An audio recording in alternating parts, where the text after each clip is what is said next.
Oppenheimer became one of the defining films of its year. Christopher Nolan's movie went far beyond a standard release and turned into a full-blown cultural event, discussed just as intensely by critics as by general audiences. Nearly $1 billion at the global box office is an especially striking result when you remember that this is a 3-hour biographical drama about the man behind the atomic bomb. That success raises an obvious question. How exactly does this film work? What is it really about? Science, power, responsibility, or fear of the future? Who does Nolan seem to defend here, and who is he quietly criticizing? And can Oppenheimer be seen not just as a successful project, but as the most important statement of Nolan's entire career? In this video, we'll try to break down why this film hit such a nerve, and what ideas are hidden beneath its massive, imposing surface.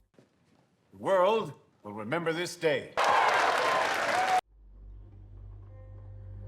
At first glance, Oppenheimer might look like just another genre exercise from Christopher Nolan, this time a classic biopic. The film spans several decades of Robert Oppenheimer's life, following him as a physicist and the scientific head of the Manhattan Project, where the atomic bomb was created. Along the way, the story branches out into other threads. The persecution of left-wing intellectuals during the McCarthy era, the rapid rise of physics in the first half of the 20th century, and Oppenheimer's complicated personal life, including his relationships with his wife and his lover. But Nolan quickly moves away from the standard biographical formula. In reality, the film has two central characters. The second is Lewis Strauss, the head of the Atomic Energy Commission, played by Robert Downey Jr. And it's the indirect, behind-the-scenes clash between these two men that becomes the backbone of the entire story. In Nolan's version, Oppenheimer and Strauss function as mirror images of each other. Their paths unfold in parallel and intersect in similar settings: hearings, interrogations, and official sessions that are structured almost like courtroom trials. One man is fighting to keep his influence over nuclear policy and the scientific community, while the other is chasing political power, aiming for a seat in the cabinet. In that sense, Oppenheimer feels strangely familiar. Its structure echoes another Nolan film, The Prestige, where two magicians are locked in a destructive rivalry fueled by envy and personal resentment. Here, the conflict is driven by the same emotions: wounded pride, jealousy of another man's success, and the need to prove one's own importance.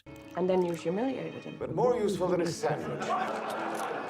Nolan himself suggested looking at the conflict between Oppenheimer and Strauss through the lens of Mozart and Salieri. Before the film's release, he even recommended revisiting Amadeus by Milos Forman, a story about two composers whose rivalry is driven by jealousy as much as by talent. But just like in The Prestige, Nolan refuses to openly take sides. By the end of Oppenheimer, there are no real winners. Neither man comes out on top. Their conflict doesn't lead to triumph or release, but to a kind of emotional and moral emptiness. And that's a crucial point. For Nolan, what matters most isn't who wins the conflict, but how that conflict is told. Algebra's like sheet music. The important thing isn't can you read music, it's can you hear it? Can you hear the music, Robert? To clearly separate the two main storylines, Nolan uses color as a structural tool. The color sequences show the world through Oppenheimer's eyes: subjective, fragmented, driven by emotion and inner impulses. The black and white scenes, on the other hand, are mostly tied to Strauss and are presented as a more objective version of events. Nolan has emphasized that this split isn't just a visual gimmick. The monochrome storyline aims for distance and rationality, while the color one pulls the viewer directly into Oppenheimer's mind. It's no accident that the scenes centered on Oppenheimer were written in the first person, almost like an internal monologue of someone slowly realizing the consequences of his own discoveries. So the film doesn't just oppose two characters, it sets up two different ways of seeing reality itself: the cold, calculating perspective of power, and the anxious, subjective view of a person caught at the center of a historical turning point. Nolan has used a similar device before, for example in Memento, where color helped signal whether the story was moving forward or backward in time. In Oppenheimer, the idea works differently, but on a much larger scale. In a sense, The film contains at least two different movies at once, each told in its own visual language. Strauss's storyline is framed like a classic courtroom drama. Here, Nolan seems to deliberately echo the old Hollywood style of the mid-20th century. Carefully balanced compositions, mostly static camera work, a sense of weight and authority. Oppenheimer's story, by contrast, is far more fluid. The visuals lean toward impressionism. Time stretches and collapses. The editing occasionally erupts into abstract imagery, and the screen fills with flashes, rhythms, and fragments that reflect the intense activity of the mind. We're not just watching events unfold. We're pulled directly into the character's thought process. This formal contrast mirrors the characters themselves. Strauss is a grounded, practical bureaucrat, a man of the system. Oppenheimer is an inspired intellectual, almost a poet of science, living inside ideas, doubts, and inner conflict. The same split can be heard in the music. Scenes tied to Oppenheimer are often scored with tense, pulsing, emotionally unstable themes.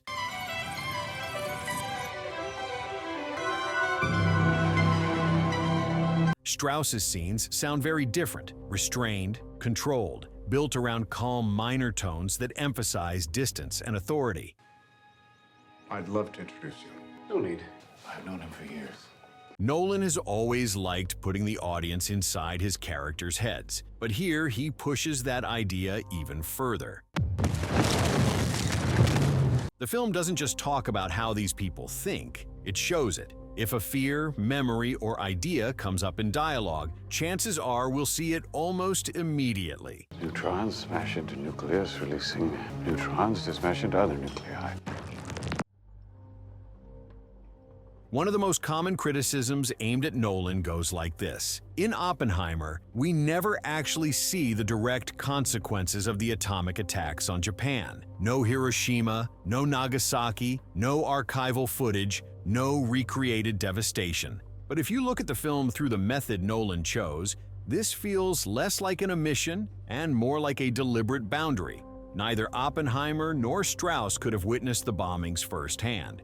For them, and for the film, these events don't exist as spectacle, but as realization. What Oppenheimer did see with his own eyes was something else, the first nuclear test. And that moment becomes the true center of the entire film. Nolan slowly cranks up the tension, almost in a documentary style, showing the preparation for the test in detail, calculations, waiting, anxious looks, repeated actions. He intentionally breaks with classic editing logic, returning to the explosion again and again, each time from a different perspective, through different reactions. The key choice here is sound, or rather, the lack of it. At the moment of the blast, the music cuts out completely, and the screen falls into silence. It's one of the very few scenes in the entire film where silence becomes the main expressive tool. Words simply stop working. And now I am become death, the destroyer of worlds. The tragedy of Hiroshima and Nagasaki isn't conveyed through images of destruction or historical footage, but through Oppenheimer himself, his collapse, his unfocused stare, the noise inside his head. His reaction mirrors the explosion itself, a blinding flash, followed by a crushing emptiness. This is probably the clearest example of subjective storytelling in the film. The scene is shot in a way that feels less like a biopic and more like a horror movie, a story about a human mind colliding with something completely beyond comprehension. At the same time, it's important to remember that Oppenheimer is, overall, a very talk-heavy film. The characters constantly discuss Soviet spies, quantum physics, the post-World War II world order, American politics, and the balance of power. Dialogue isn't just background here, it is the fabric of the movie. It wouldn't be an exaggeration to call this Nolan's most dialogue-heavy film. And I've believed this since I left the party 16 years ago. But- 17 years ago. But you said... Sorry, 18. And against that non-stop flow of words, the rare moments of silence hit even harder, as reminders that some things can't be explained, justified, or talked away. A lot of viewers reasonably ask the same question. Why did Nolan even need IMAX when Oppenheimer doesn't really have that many traditional spectacle-driven scenes? The answer, though, isn't about the scale of the action, it's about the scale of perception. The larger format is used first and foremost for close-ups. It gives faces an almost painterly weight, turning human reactions into the film's main visual event. The camera pulls the viewer physically closer to the characters, drawing us into what's happening, not through action, but through presence. That effect is amplified by the music of Ludwig Göransson. His dense orchestral score barely lets the film breathe and creates a feeling of constant pressure. Paired with the IMAX image, the story takes on an almost operatic scale.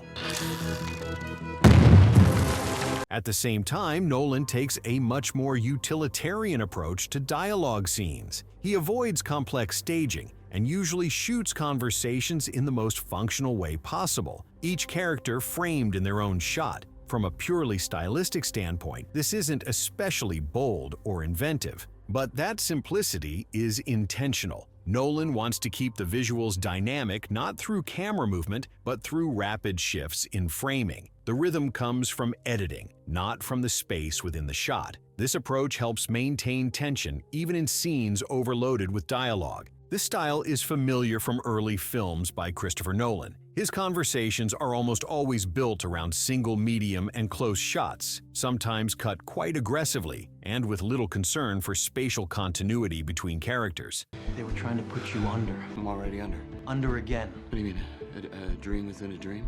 At the same time, Oppenheimer isn't just a movie with a lot of talking. It's built around the logic of spoken language, almost as if the entire structure of the film follows the rhythm of conversation itself. Nolan had experimented with a similar idea all the way back in his directorial debut, Following. There, the story was shaped by a police interrogation, with key events slowly revealed through dialogue. In Oppenheimer, this technique is pushed much further and used on a much larger scale. The story of the atomic bomb is framed by two extended conversations. The hearings focused on Oppenheimer himself and a separate set of sessions dealing with Strauss's political appointment. These dialogues don't just surround the story, they carry it. What matters is that the narrative doesn't move in a straight line. Instead of following strict chronology, the film flows according to the associative logic of speech. It constantly jumps through time, moving forward, slipping back, bouncing between moments. Exactly the way a real conversation works, where one thought triggers the next. This creates complex but extremely precise editing transitions.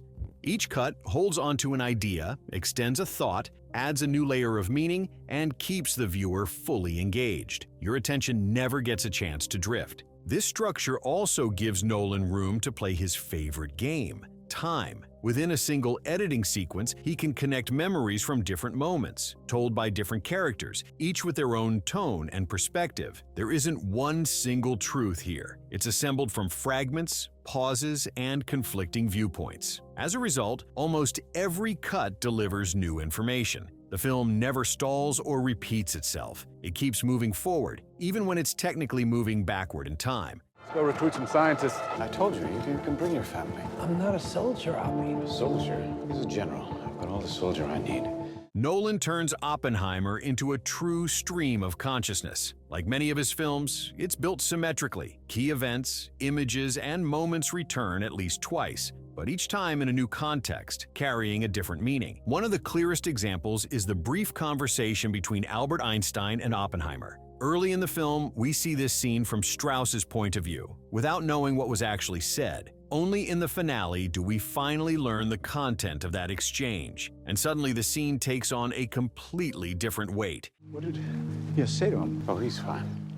On the surface, this mystery might seem almost insignificant, but it's exactly these small, seemingly minor details that grab the viewer's attention. They work like anchors, forming a kind of internal navigation system that helps us stay oriented inside the film's complex structure. Alongside repeated scenes, Nolan also relies heavily on recurring visual motifs. Raindrops, for example, point both to Oppenheimer's ideas about the quantum nature of reality and echo the shock waves of explosions spreading across the Earth. The micro and the macro constantly mirror each other. As usual, Nolan tries to light up his most difficult ideas visually. He brings in diagrams, abstract imagery, and simple, almost textbook-like visual metaphors, not to fully explain the physics, but to help the viewer intuitively grasp how the film is thinking. What do you know about quantum mechanics? I have a grasp on the basics. Then you're doing it wrong.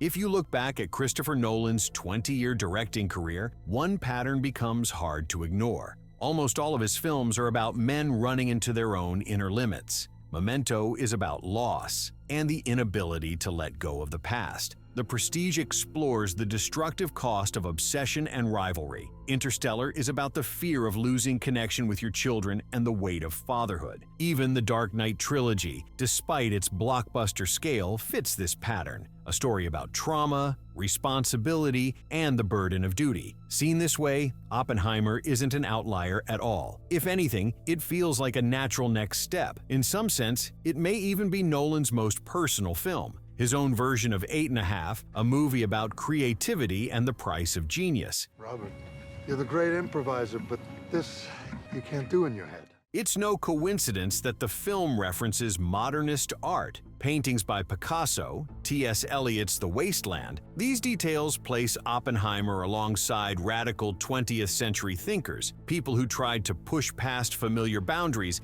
and rethink how reality itself works. Are we saying there's a chance that when we push that button, we destroy the world? Chances are near zero. Oppenheimer dreams of recognition, of a lasting place in history, of a breakthrough that will change the world. But once he achieves it, he finds himself unable to live with what he has created. The cost of success turns out to be overwhelming. Relationships fall apart, loved ones suffer, and fame becomes a source of guilt rather than pride. His tragedy unfolds gradually. We watch him change from an eccentric, inspired science enthusiast into a man crushed by doubt, by moral awareness, and by the realization that some things can't be undone. This slow transformation, from the thrill of discovery to a moral dead end, is the film's emotional core. Oppenheimer is not a story about how a weapon was built. It's a story about how to keep living after what you've built can no longer be stopped. Oppenheimer's fragility becomes especially clear when he's placed next to Leslie Groves, the military overseer of the Manhattan Project. Where Oppenheimer is a doubting, self-questioning intellectual, Groves is his complete opposite, a hard pragmatist who cares about one thing only: results, no matter the cost.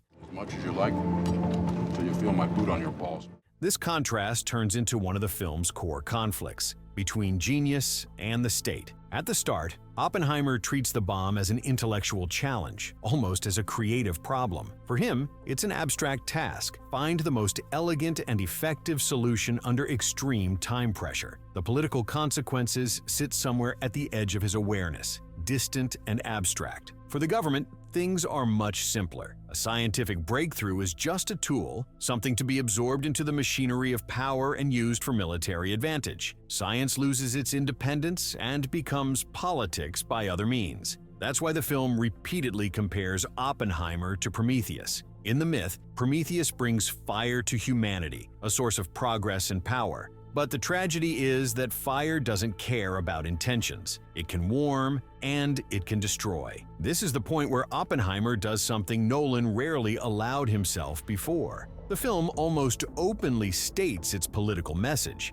It's not only about a scientist's personal responsibility, but about the destructive nature of power itself, a force that inevitably claims any discovery capable of granting an advantage. You think anyone in Hiroshima or Nagasaki gives a shit who built the bomb? They care who dropped it. I did.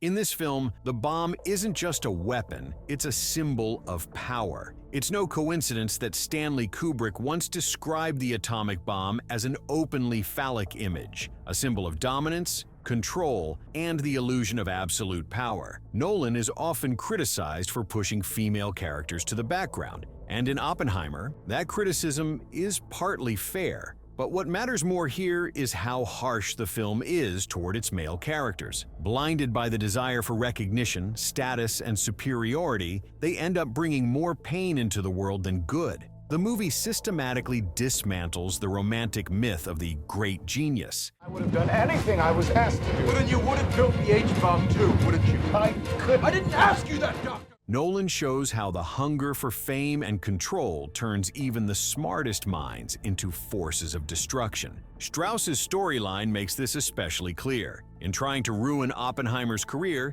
he ultimately destroys his own. It's another version of the same idea. Power built on envy and wounded pride is always fragile. The final third of the film is particularly effective. Nolan deliberately narrows the scale of the story. We move from questions of war and global destiny to small, claustrophobic office battles and political infighting. That contrast exists to highlight how insignificant these struggles for influence really are, especially when set against the catastrophic consequences of earlier decisions. What is it you said? This is just how the game is played. Well, forgive my naivete. Amateurs seek the sun, get eaten. The film makes one thing painfully clear. Competition between men becomes deeply toxic when it turns into an end in itself. On an acting level, this idea is carried with remarkable precision by Cillian Murphy. His dull, drained stare, restrained body language, and minimal movement communicate the character's inner exhaustion better than any speech ever could. We know the real Oppenheimer rarely spoke publicly about his feelings after the bombings. That's why Murphy's performance feels so exact. He expresses guilt not through words, but through posture, silence, and physical presence. Dr. Oppenheimer, when did your strong moral convictions develop with respect to the hydrogen bomb? When it became clear to me that we would tend to use any weapon we had. In the end, Oppenheimer is not a story about power. It's a film about how easily the pursuit of greatness can turn into a moral catastrophe. Paradoxically, it was this 3-hour drama about the man behind the atomic bomb that ended up restoring faith in big, director-driven cinema. Oppenheimer proved that films with a strong, unmistakable authorial voice can still compete with massive franchises, and that despite their influence, streaming platforms haven't made movie theaters obsolete. At the same time, Nolan found himself in a very specific moment. The film arrived when conversations about war, weapons, and global threats once again feel disturbingly relevant. Yet despite this unavoidable topicality, the director deliberately avoids clear-cut conclusions or a moralizing tone. Oppenheimer doesn't sum things up or hand out final judgments. Instead, it leaves a pause, inviting the viewer to decide for themselves where the line lies between necessity and crime, between scientific breakthrough and catastrophe. The people behind the Manhattan Project genuinely believed that by creating the most destructive weapon in history, they could put an end to all wars. Time, however, proved them wrong. The world didn't become safer, only more fragile, and the film's final takeaway doesn't sound like a statement, but like an uneasy question. If absolute power doesn't bring peace, then maybe the key lies somewhere else entirely, in a space where science, authority, and ambition no longer set the rules.